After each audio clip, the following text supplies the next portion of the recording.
Ағымдағы жылы 14 наурыз 20 наурыз аралығында республика көлемінде құқықтық тәртіп шарасы өткізілуде.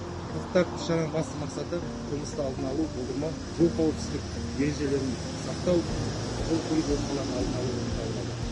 Участок полиция инспекторлары мен әкімшілік аумақта орналасқан жалдамалы пәтерлер мен бұрын сотты болған мерзімінен шартсыз түрде сотталған азаматтармен мекен-жайлар аралап олармен сұхбат жүргізілуде.